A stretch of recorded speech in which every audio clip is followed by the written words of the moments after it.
நான் நன்றி எதிர்பார்த்து வர இல்லை, அரசியலுக்காண்டியும் வர இல்லை. உங்களுக்கு நான் ஒரு 30-40 வருஷத்துக்கு முதல் 30 வருஷத்துக்கு மேலே 33 வருஷம் இதனுடைய ஸ்தாபனர் என்ன பேர் எட்வர்ட் ஐயா, மற்றது எங்களோட புலவர் அரியநாயம், எவ்வாட கணவர் ஆற்ற இந்த ஜேவிபி நினைக்கிற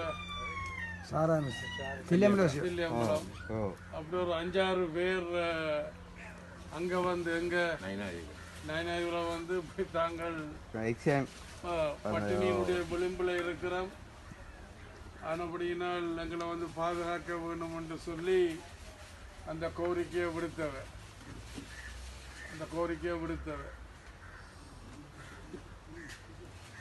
அப்போ வந்து தங்களை பாதுகாக்க சொல்லி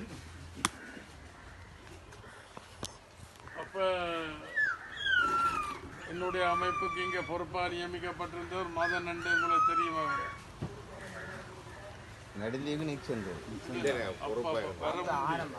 இங்கே வர நீங்க வரைக்கும் 12 பேர். அப்ப நம்முடைய சொல்லி போட்டார் மதன், நீங்கள் அங்கே போறேன்டா தான் கட்சியை விட்டு ஒதுங்கிடுவேன் விலகிடுவேன். வேறு ஏதோ ஒரு எனக்கு இங்கே வந்த பிரச்சனை வந்துடுமென்ற ஒரு எண்ணத்தில் சொல்லி இருக்கலாம்னு நினைக்கிறேன். நேவி ஆர்மி அவையெல்லாம் கேட்டால் எல்லாம் மறந்துட்டு நம்ம பயத்தில். சரி கண்டுட்டு நான் விளக்கிட்டு வந்தது நம்மோட வந்தாக்கள் இங்கே கொஞ்சம் பேர் இருக்கேன். அவையில் இங்கே வந்து ஆணி அடிச்சிட்டீங்க அவங்க வந்து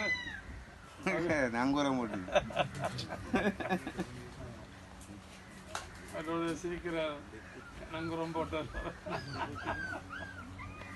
நங்குரோன்னா முழு பேருமே விந்தன் நசீர் குணம் முழு பேர் சொல்லி கொண்டிருக்கிறார். திருப்பி இருக்கிறார் வின்சன் அங்கே பக்கத்தில் இருக்கிற. சரி, அப்போ அண்டையில் இருந்து இப்போ கொழும்புல அல்லது அங்கால கொழும்பு அரசியலில் நெடுந்தீவு வந்து டக்ளஸ் ஆனந்தனுடைய பிறந்த இடம்ன்றது தான் அவைகளுடைய எண்ணம். இன்றைக்கு மாத்தான் ஜோதிச்சோன்னு நிற்கினான் தீவு பகுதி அல்லது நெடுந்தீவு என்றார். அப்போ நான் என்னுடைய ஒரு தார்மீக கடமை என்று சொல்லிக்கல, நாங்கள் ஆயுதம் தூக்கினபடியினாத்தான் நாங்கள் என்னைக்குள்ள எல்லா இயக்கங்களையும் சொல்கிறோம். மக்களுக்கு ஒரு விடிவை தாரத்துக்காக ஆயுதம் தூக்கினாங்க. இருக்கிறத பாதுகாத்து கொண்டு போகணுமென்றது தான் எங்களோட கொள்கையாக வேலை திட்டமாக இருந்திருக்க வேணும். ஆனால் அப்படி நடக்க இல்லை, அதுக்கு மாறாகத்தான் நடந்திருக்குது. அப்போ இந்த போராட்டங்கள் எல்லாம் தவறாக போகுது என்ற ஒரு உணர்வு எனக்கு அன்றைக்கு ஏற்பட்டுட்டது. நான் அடிக்கடி சொல்கிற ஒரு விடயத்தில் 78ஆம் ஆண்டு நான் பாலஸ்தீன விடுதலை இயக்கத்துக்கு பயிற்சிக்கு போன நேரத்தில் அந்த போராட்ட செல்ற நோக்கம் அந்த செல்ற போக்க பார்த்தால் அது வந்து அந்த போராட்டம் போகிற போக்க பார்த்தால் அது வெற்றியை நோக்கி போகாது என்று என்னுடைய மனதில் அன்றைக்கே படிஞ்சிட்டது. அப்போ எங்கட போராட்டத்தை மாற்றி அமைக்க வேணுமென்று தான் பயிற்சி முடிச்சுட்டு வந்தனால் என்னால் முடியே இல்லை. அப்புறம் 90ஆம் ஆண்டு நான் திரும்பி கொழும்புக்கு போயிருக்கல ஒரு மாற்று கொள்கை, ஒரு மாற்று வேலை திட்டத்தோடு தான் நான் கொழும்புக்கு போனேன். மத்தியில் கூட்டாட்சி, மாநிலத்தில் சுயாட்சி என்றது, மற்றது தேசிய நீரோட்டத்தில் கலந்து கொள்வது, நாடாளுமன்ற ஜனநாயகம், மற்ற தேசிய நல்லிணக்கம். இது கூடாகத்தான் பிரச்சனைகளை தீர்க்கலாம்.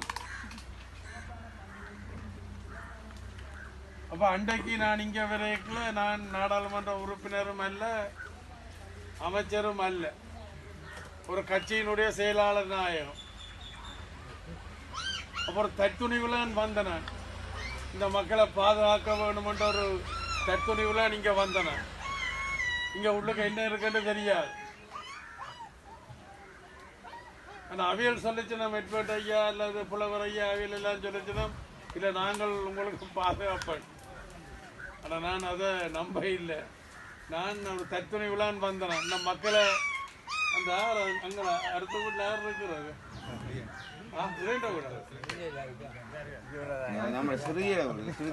அடிக்க கிடைக்க வேண்டாம். அதை கொஞ்சம் சாந்தப்படுத்தி